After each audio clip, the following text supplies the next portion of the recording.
Hello, Mr. Adewale. Welcome to the Orange and Steel podcast. We're glad to have you here today. But before we dive into our topic for the day, can you briefly introduce yourself to us? My name is Adewale Ajao. I'm a behavior therapist. I'm trained as a applied behavior analysis and verbal behavior language expert. I've been in this career journey for the past 16 years or more, and I've been able to change life, work on these children. So we're going to dive right in now. Can you share a bit about your journey into this profession? What inspired you to work with neurodivergent children? Okay, it's a long story, but I will try my best to cut it short. Okay. I started from a mainstream school. I was a teacher. I headed the school. Well, some of my colleagues then, I used to get reports from them about some set of students that they don't listen in class, they are too playful. Then I didn't know what is called maladaptive behavior, but now I know. So they try to describe some of their behavior like flapping, jumping, rocking, climbing the chairs and table and all sorts. So it was a bit challenging for us, and I have two of them also in my class, and it was challenging for me as well to teach them, to get them to learn. And so on this fateful day, it was just a playtime for everybody. This is relatively like after like 2 years in that environment that it has been a struggle to get them to learn. So on this fateful day, I discovered how to get them to learn. We were playing and I kind of get their attention. They give me eye contact from that play. I introduced nursery rhymes. They were making attempts to fill in some of the nursery rhymes lines, and they were even trying to sing along and all sorts. So I sort of like, okay, if this is it, then that means this should be a way to get to them. So I play more, and I try from that play. I get to teach them some of the some concepts, simpler ones. So I had to relate to other colleagues of mine that okay, this is what I discovered. So from that time, it served as a curiosity that okay, there is another way Yeah. to teach some set of children. But then, because they appear good, they appear physically okay, I didn't really Okay. know what was called autism. I don't know ADHD. So I just felt okay, they are struggling. Maybe they have one or two challenges that they will overcome and so. So not until an Okay. opportunity came up on the island because the school was on then. So I was spoken to about an opportunity that opened. So I came to a center. It was a center. Okay. So I came to the center hoping to get a front desk officer seat. So but the person in charge of the center then checked my CV and said, you have a strong background in Okay. teaching line, and that is what they need for facilitation. Like I said, I didn't know what facilitation was called, so I didn't know the meaning there. So this lady interviewed me for almost 4 hours. So what I remember saying was that okay, you play from what they like, you use it to teach them, take them for outdoor, make them happy, let them have fun. I didn't know indirectly I Yeah. was explaining the techniques that you can use to work with them to get them to learn. So they really got interested in that, and uh, schedule another meeting with me, director of the center then.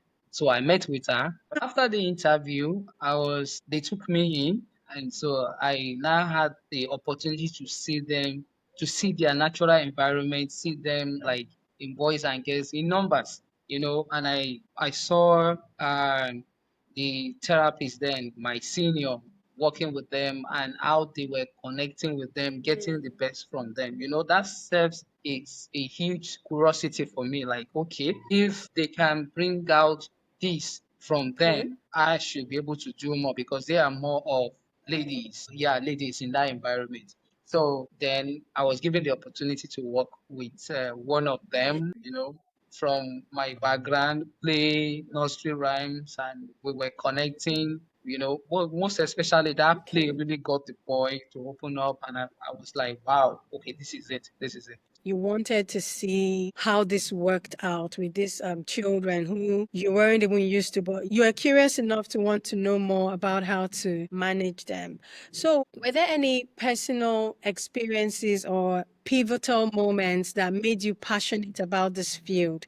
At what point did you realize, okay, yes, I am actually passionate about this? You mentioned you were curious. So now I'm sure the curiosity would have led you somewhere. So at what point did you now realize that you were passionate about working with these children? Okay, there was this particular boy. The boy really challenged me then. You know, anytime you go into session with this boy with a particular Mm, style, the next time you are going into the session with that boy, you cannot repeat the same style, the same method. You have to change. You have to be creative about whatever you are presenting to this before the boy can even listen to you. You know, mm, and for me, I learned a pattern from people I observe on ground, you know, and that's the pattern I was using with him. So we get into series of fights. Like he will want to push me away, we want to go out of my session, and like you are just a boy of like 5, 6 years. Why can't I get you to sit down? Why can't I teach you? Why? But the first day I was able to get you to do some things. Why today? Why another day? What is going on? So from that, you know, I had a sleepless night yeah. afterward, like trying to figure out, okay, how will I penetrate? How will I be able to get this guy to sit and learn? So that was the first step into it. I went on Google, tried to Google up some things. I asked questions around. From what I Yeah. was able to gather, I took it back to him the next time I had session with him, different style. And we connected again, and I like, okay, this is what you want, that I was just going on and on and on and on until I now Okay. finally like, okay, I want to get a formal training for this. And that was in 2014. So I attended the course for a year from Florida Institute of Tech. So during the course, some of the techniques that was being taught then, I bring it in, implement it. Then I began to see progress. I began to see changes. It became more easier for me also. We talk about neurodivergent children. What does that really mean? And what are some common misconceptions people have? Okay, neurodivergent is a term used to describe individuals whose neurological development and functioning Mm, differs from what is considered neurotypical. In a more simpler form, let me explain it this way. It's just an okay. individual that process information differently from what is considered typical, play differently, interact differently, something that you as a typical person will see as a something that is out of Okay. place or odd kind of. So that's what neurodivergence means. An example of this ASD, ADHD. ASD is autism spectrum disorder. Okay. ADHD is attention hyperactive disorder, attention deficit hyperactive disorder. Options. Okay, it's a conception people had. They don't really believe, this has to do with. Don't believe this has to do with neurological issues or disorder. They just feel, is a child. The child will grow okay. It's just a little delay. Just jumping into the main topic, why do you believe that not all neurodivergent children should start in mainstream schools? What are some Okay. of the challenges they face, in traditional school settings? Okay. Two questions in one. Not Mm, all neurodivergents should attend mainstream school, should start with mainstream school. Yeah, I explained okay. this is one of my skits. I'll put them in three categories. The first type, which happens to be the one that cannot start Okay. from mainstream school, are the one with zero functional skills. Let me define functional skills. Functional skills are social interaction, communication, self-management, cognitive, and also Mm, a child that has a zero or out of all I mean from all these skills cannot start made from mainstream school. So the one that can start from mainstream school are the one that have a bit okay. of social, they have a bit of self, they can manage themselves to some extent. They have Mm, vocabulary, they can communicate. their intention, they can interact in terms of communication. Those one, they might have a problem with initiating these skills, but at least they can. If you prompt them, they are able to give you that information. They can start from mainstream school with a shadow or a therapist. But for the one from that has the zero functional skills, it is a waste of time for the parents. It's a waste of time, waste of energy, waste of everything. If you start a child with that category from mainstream school. Divergent. Yeah, I understand. Firstly, is segregation. Segregation Mm. that happens a lot. Yeah, they are in school to learn academic and other things like social interaction and also. So, but because the teachers lack the skill to connect with these children, Mm. they leave them in the care of a facilitator. A facilitator is trained on how to manage behavior, how to integrate the child into school setting, into classroom settings. He's not trained, he might not be trained on the concepts you want to introduce, the method you are using to introduce it. So, but because it's challenging for this teacher to connect with this neurodivergent, you now leave it in the care of therapists to do everything. That's one. That's lack of skill or training from the part of the Okay. teacher. Then segregation, like expose them to like bully, or let me not even tag that together. Like let me say segregation. Peers, their peers are avoiding them, maybe due to their maladaptive, maybe due to their shouting, their jumping, their flapping us. They are segregating themselves. Because they don't understand. Yeah. And some of these neurodivergents are also Mm. aggressive. Their parents are aggressive. That alone scared some of these neurotypical children away from them. So they are abandoned as well. So the bully as well, they bully them as well.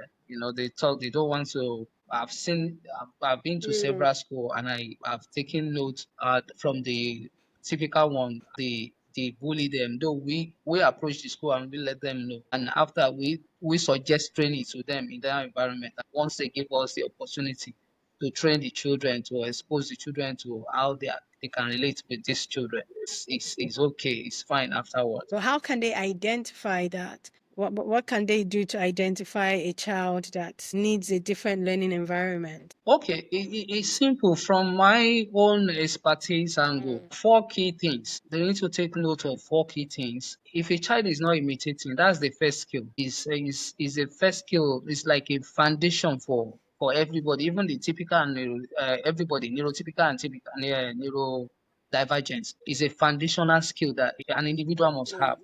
Imitation skill, whether vocal imitation, whether tactile imitation, that imitation is a key. You use it to learn, even for for pronunciation, for words, to build up vocabulary. You need that imitation. Yeah. Another one is the direction following. If the child is not following direction, then there's no way the child can fit in into a mainstream school environment. It's not listening, it's not complying with whatever they say. So you can expect that kind of child or individual Yeah. to to run into boundaries, to go out of line all the time. Then another one is we call it intraverbal. Intraverbal is what you use to learn a line of sentence, build up a conversation skills, or build form sentence. Like intraverbal is like I can say a line of a rhyme, then I pause for you to fill Yeah. in words to it, like twinkle twinkle little. If a child cannot feel it, then that child, it will be difficult for that child to thrive in school. That child needs a developmental center where they can help build that foundational skill. Then the Yeah. fourth one is reception, receptiveness. It's not listening. It's not listening. And in fact, this receptiveness and Mm. attention is like almost like if you pay attention, that's why you listen.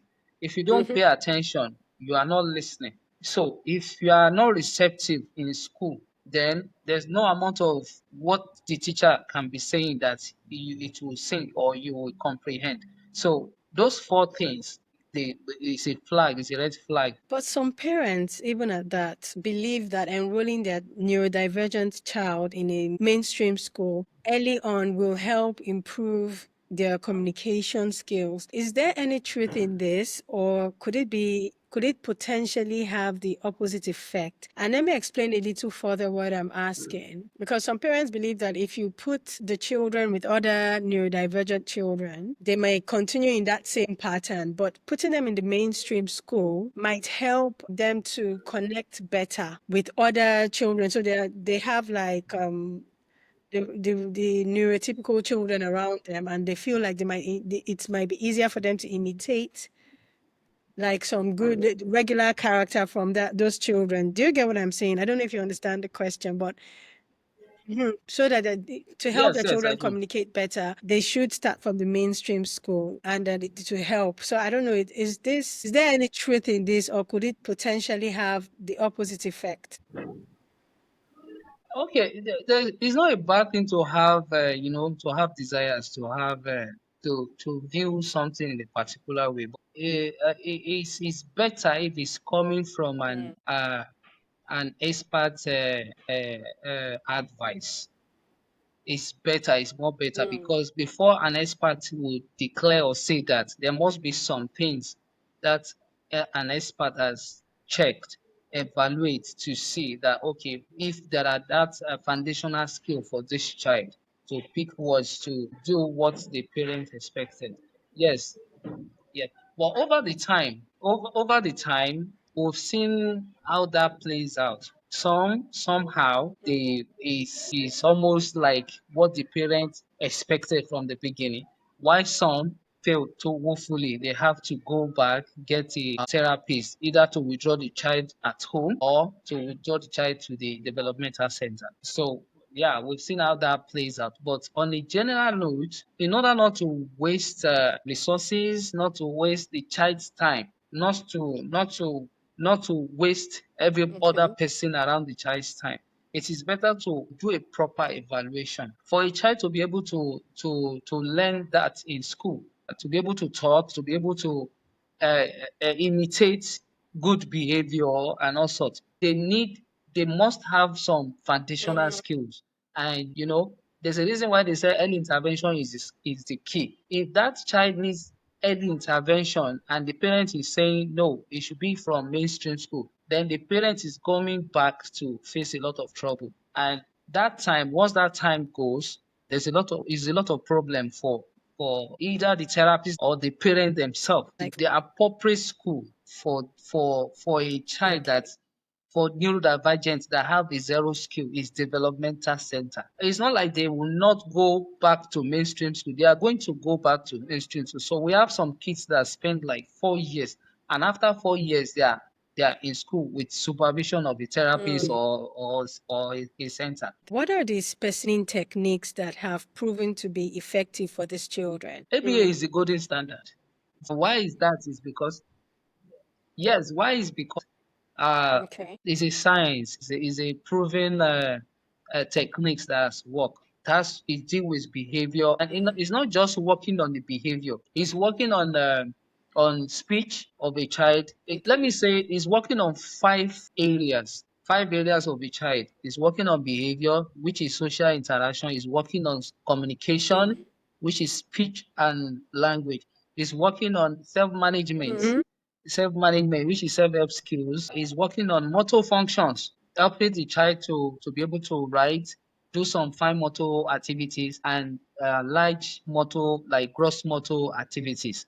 So it's also working on cognitive, which is academic. So it is a whole lot. In fact, to some extent, it's also working on barriers. And what are the Mm. barriers mostly that prevent these children from learning? Is mostly sensory processing disorder. Sensory. So once you get their sensory issues, sensory craving, Okay. then you are able to know what are the sensory modulation to put in place to fit that. Because Mm. once the child is responding to some sensory stimulus, Mm. you must be able to know what to do to feed that child sensory craving behavior. So if you are not able to quench that or feed that, the child will not be able to learn. And that's what most people makes mistake of. The child is Mm. presenting a different thing entirely. you are now Okay. forcing learning on that child at that Golden particular time, standard. which That's is not good. going to All work. right. Noted. How do you now determine when a neurodivergent child is ready for mainstream school? Is there a set timeline, or does it vary for each child? And then when they do transition, is it usually a full integration, or do they continue with a mix of mainstream schooling and therapy? So there is no particular timeline. It depends on how the child responds to the intervention. We have some kids that within a year they've covered a lot. They've covered a lot. We have some kids that takes like 2 years before they are able to transition into mainstream school. But they how you measure that a child is ready Mm, for to start mainstream school is when the child is able to communicate. Is able to communicate on a social level. The child is able to take turns. The child is able to follow directions.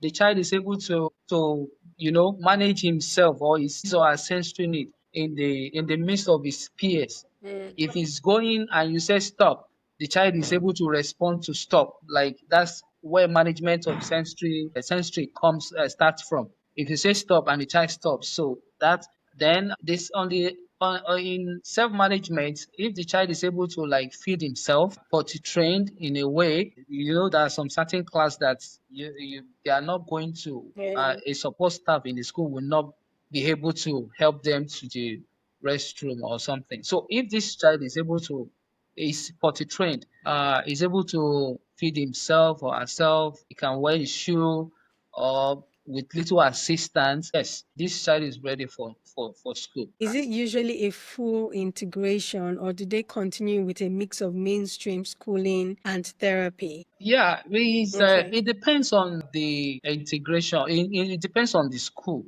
We have some school that their teachers are well trained. They are well trained. So, when Mm, we've helped a client to a certain stage and you put them in that kind okay. of school, there's a less to what you can do. You are not going to back out completely, but Okay. whatever support you are going to give to that child in that kind of environment is going to be limited. Like you are just shadowing or overseeing. The child is sitting among his peers. You are just at the back, just checking on the child. If the teacher needs you, you come in. If the teacher Okay. don't need you, you don't come in. So till you will fade yourself out. So that's that. So in the afternoon, the child might now come to the center. They might drop the child to the center because therapy is still ongoing. There's still some concepts you still need to teach, skills you still need to teach to this child, and it has to be like one-on-one thing before the child can they learn them. So that's why they drop the child over. Or Okay. if the child is high functioning, the child can pick up from there, and that's it. So, how can schools better support neurodivergent students Yes. who remain in the mainstream system? Okay, yeah. I thank you for this question. Maybe this will be a point where I can also share some of the things I've observed so far. Mostly what I see in the school environment when I go to some schools, not all schools in particular, is that they abandon these children. They started well, they get them in school, and they felt probably looking at the child is what they can cope with. But later on, they discover they couldn't do it. They are now seeking help or abandoning the child for in the hand of support. Yeah. So how they can best help is they start from the first stage, the admission into school.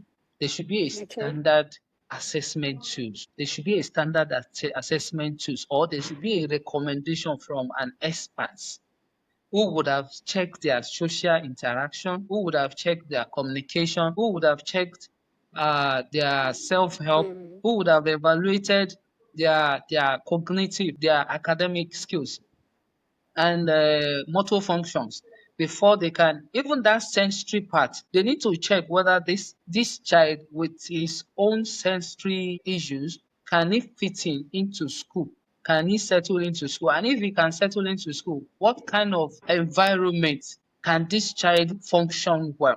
So once you do that evaluation at the point of entry, everything will be revealed. You will know that, okay, this is your student or this is not your student. Some schools are smart. Once they see them at the point of entry, they tell the parent, you know what, you need to go and see so so so person. Let them advise on the next step. So that's it. Those ones are smart. And in their school, any special needs they get in their Yeah. school, they function, they try because they have sorted it out right from the start. So that's number one. Secondly, is that there should be a sensory room. There should be a sensory room, a dedicated room for sensory activity in that school, such that when a child is overwhelmed or needs a timeout with fidgeting or something, they can just send the child to that room. The child will surely play with some things and calm down, then you come outside. So that's another one. Another one is they should have a sen. Is it senko? Yes, a senko. Somebody that will understand these children. He knows them, knows when once he sees them, he knows what to do, what to do to them. He understands them well. And the directress or the director of the school also must be aware. So that when this senko is talking, the directress is also comprehending. They're on the same page. It's not like you don't have the knowledge, I have the knowledge, it's not healthy for the child in the mainstream school environment. What role can parents play in helping their children thrive academically and socially? Is to be involved. They need to be involved. They don't need to sit on the fence. In fact, they need to coordinate what the teacher does and what the therapist does. Like at BRAE therapy, we make sure our parents are involved. There's this periodic training we set out uh to give our parents to better understand their kids. So even on the aspect of what they feed them, we got an expert to train them on what to feed. Nutritionist, yes, nutritionist. We got him in. I mean her in to train our parents. So it is to let them involved in what they do. They know their program. They know what we are working on. We give them report. In fact, we even do a video for them, a video of their kids to them, so that they see that okay, this is what their child is doing in our environment. They can follow up at home. Okay, that's good. Can you tell us more about what BRAE does, which is your organization? I mean, you've just started saying what you do for parents, but tell us more about what you do. Okay, BRAE is a developmental center that set out to cater for these children we're talking about, neurodivergent. We have two tiers. We have lower tiers. We have young adults as well that we cater for. So what we do, our approach is applied behavior analysis. That's what we're trained on. We also have training on IBR, structural teaching, and other methods. But ABA is a major thing. So, and that's what we use to work to help them with Okay. intervention. So we work on five domains, five areas, which are what I mentioned earlier: social interaction, communication, motor function, and so on. And this because we also understand that sensory Mm.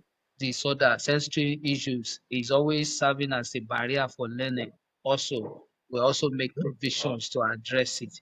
In fact, we train them to the point that they are able to manage their sensory integration anywhere they found themselves. So, and that is once that is taken out, learning becomes easy. So, some of the function they need to operate every day, we train them with it. We train them with it. So that's basically what we Okay. do. We cater for a CP as well. We have occupational therapist. We have a speech therapist. We have behavioral therapist. So yeah, so that's basically what we do. And it is a day thing. We're open from 7:30. We close at 4. So thank you, Mr. Adewale. We've come to the end of the podcast, but one last question. Any final advice for parents who are navigating this journey with their child? Okay, my advice is there is hope.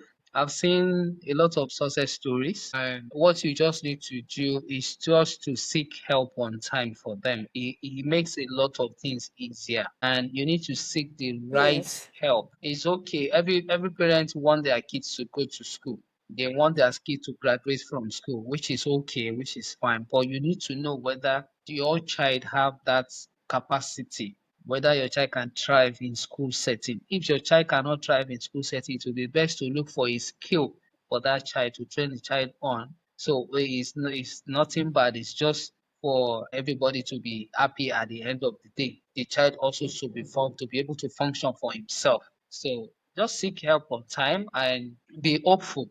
Thank you, Mr. Adewale.